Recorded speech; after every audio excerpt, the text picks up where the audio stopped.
So, it's so nice having you here. Welcome, welcome to Athens. Thank Welcome you so to much. Easy 97.2. It's so nice to be here. I think this is my first time in the station. Yes, it's your first time. Thank you for having me. How does it feel to be on the road again after so many lockdowns and restrictions? I mean, I've reevaluated everything about my job. I have definitely realized I might have taken a lot of things for granted before these past 3 years of lockdown and not being able to play live music for people right there face to face. So funnily enough, the first sort of experience we had post-COVID, post-lockdown was in Athens, was at the Ηρώδειο Theatre when we played last September, I think it was, or somewhere around there. And that was the first time that we'd really played to a live audience again. So this is always going to have a very special, Athens is always going to have a very special place in our hearts. So maybe it's your lucky charm. Yeah, totally, totally. And the crowd is amazing here. We love playing here because the audiences are so They love cool. you here for sure. Yeah, there's a lot of love. Yes, yes. But during lockdown, you released an album. It's called Europiana. Yeah. What's the story behind this? I think that it's a very cosmopolitan title. Yeah, well, it is. It was me celebrating. I wanted to celebrate European music because Singing to Strangers, the album I did before, was kind of a love letter to Italian music. And I made it in Rome, and it was very much an Italian album sung in English, if you want. But with Europiana, what happened was during lockdown, the thing that really killed me was not being able to sort of give my children the same memories that I had growing up with my parents, traveling around the Mediterranean, having summers in Italy and France and Spain and Greece. And I just wanted to sort of introduce them to the music that was the soundtrack of those summers. So I started playing all this music at home, all the stuff that I associated with memories from my childhood. And I realized how happy it made them. So I wanted to make the perfect soundtrack for the holiday that we couldn't go on. And that ended up being a love letter to European music.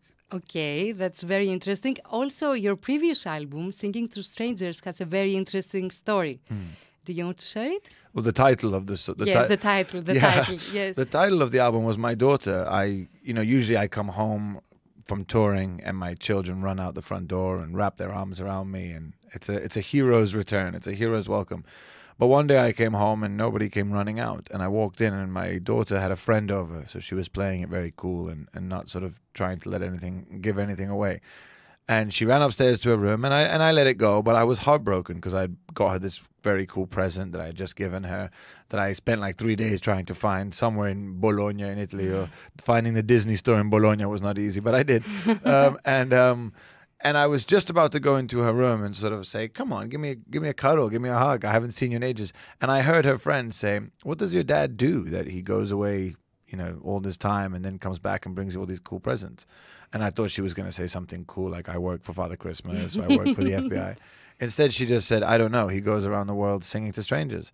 And when I heard that, I just thought, it's as simple as that. That's exactly what I do. And the whole album became a little bit of this romanticized story of my own life, of the troubadour who goes out there. But the difference now is that I don't go out there just for me. I go there also to support my family. And the whole sort of story keeps changing and evolving. Wow. And so may I ask you, who is the first person who listened to your new music, your new ideas, your demos? Probably my kids again, yeah, because of lockdown. In lockdown, I was writing a lot of these songs, and funnily enough, my daughter and my wife are singing. The first voice you hear on the album is the voice of my daughter and my wife, and the last sound you hear is the sound of my daughter and my son. So they're kind of like bookends of this album, and it was a very family affair. I mean, the whole album. There's a song on the album called "Dancing in the Living Room," which is exactly about that, and it's finding this happiness. As much as I missed traveling, and as much as I tried to create the idea and the illusion of traveling with this music, I was so happy to be home. And I think you can hear that in this album. It feels nice to be home at the end of the day. Yeah, totally. And, okay, I want to ask you a radio-related question because you have said that radio helped you a lot at some point of your career. Yeah, definitely. How important it is for you now as an artist? Is it still relevant because of all these new platforms, social media platforms, and the new streaming services? Is still relevant? Do you think that radio is still relevant?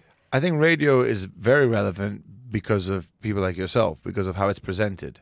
There's a lot to be said about the way technology has now taken music. Is amazing. I'm probably a generation a bit too soon to really understand it or really partake in it the way I probably should, being in the music business. But I love the idea of a DJ falling in love with your music and telling people about it. I like the personal touch of radio, which still has, which you are getting now on some services, streaming services, because you've got the equivalent of a DJ on different streaming services. You do have that person that says, that you sort of trust, that person that guides you into discovering music that you otherwise wouldn't discover. So for me, radio is important because of the personal aspect. I've had that relationship in the UK when, you know, my entire career in England, in the UK in general, was initially done by radio. It was really built by radio, and it was built on relationships that I had with DJs, and DJs supporting me and believing in me and saying, okay, we get it. Okay, maybe that's not going to be a hit, but we get that you're willing to do the work, and we want to support this, and we want to play your music to people so that they discover it. So you still believe in the magic of the radio? 100%. Yeah, I wouldn't be here if I didn't. So your last two albums made it to the top of UK official album charts. Yeah. How does this success feel? Unbelievable. Especially because one of the albums was called Singing to Strangers, and it was an entirely love letter to Italian music, and the other one was called Europiana, and it came out a year after Brexit. so a lot of people thought I was crazy when I said I want to make an album called Europiana. They were like, but it's not a political album at all. So I said immediately, this album isn't about politics, it's about culture. I'm celebrating European culture. I'm not interfering with European politics. In your last album, Europiana, you have a collaboration with Nile Rodgers. Yeah. Do you have any funny stories behind this collaboration? Well, it was amazing meeting Nile. He kind of became a mentor, because I got scared when I was making this album. I was whenever I make an album, I get an idea, I get really passionate about it, and then I freak out and think, this is a terrible idea, I shouldn't do this. That always happens. And right when I got to that moment of thinking, what am I doing, making an album called Europiana, celebrating European music, it just felt very scary suddenly that it wouldn't be understood. I was introduced to Nile Rodgers, and we spoke about this. And I actually said to him, I think he's the godfather of Europiana, the kind of sound that I'm talking about, because what I wanted to celebrate was not traditional European music, was what happened to European music in the last 50 years, where there is this traditional sense of songwriting, melody, and storytelling, which is the same in Greece, France, Germany, Italy, Spain. Very strong traditions of storytelling. Chant d'auteur, they call it in France. But in the 60s, 50s, 60s, and 70s, we got so much influence from America, especially when it comes to sort of soul, funk, disco, and all these grooves coming over here.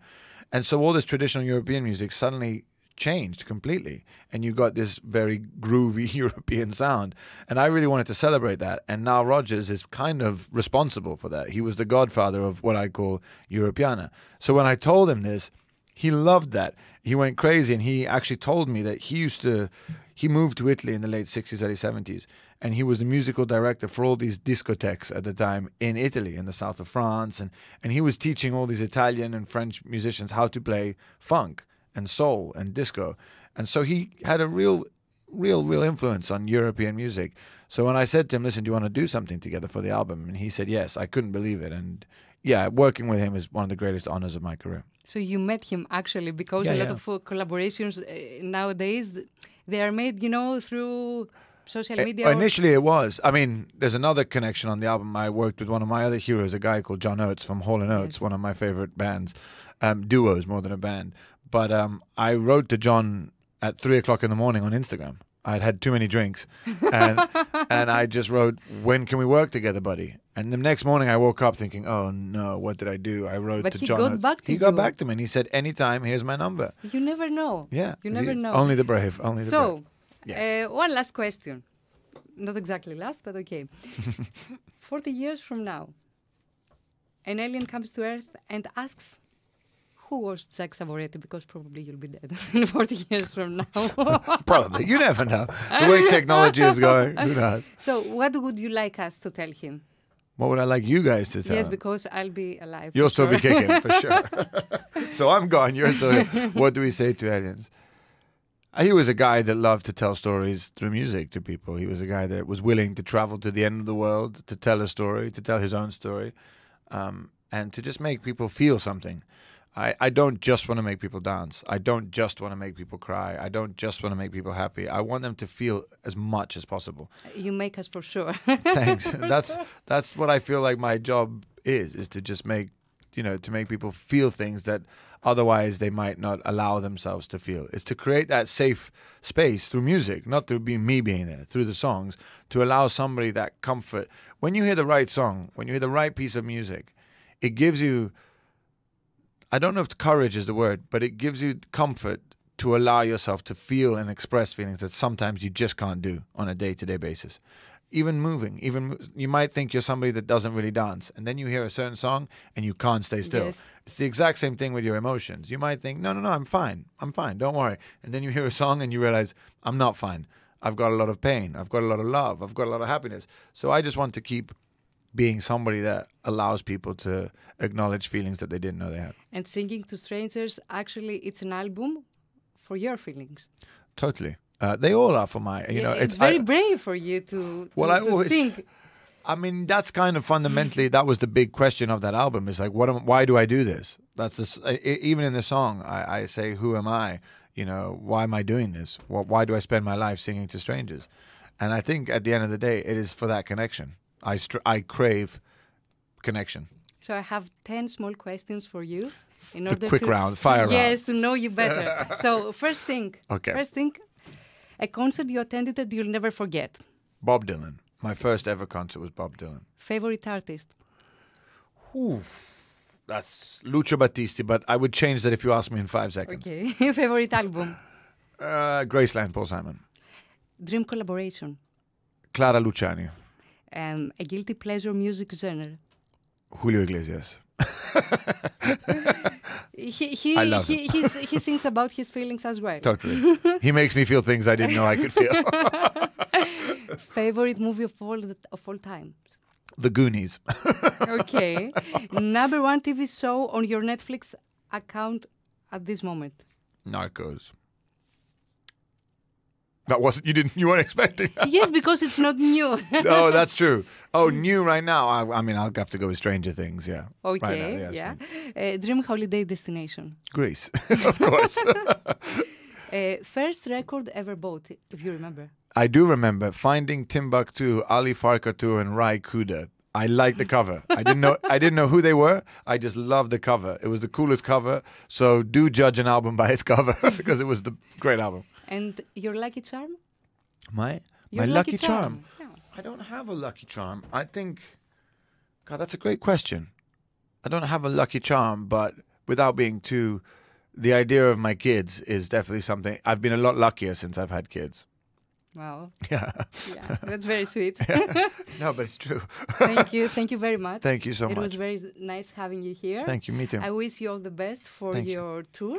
To you too. And I hope to see you soon again. 100%. I can't wait to be back. Ciao. Bye.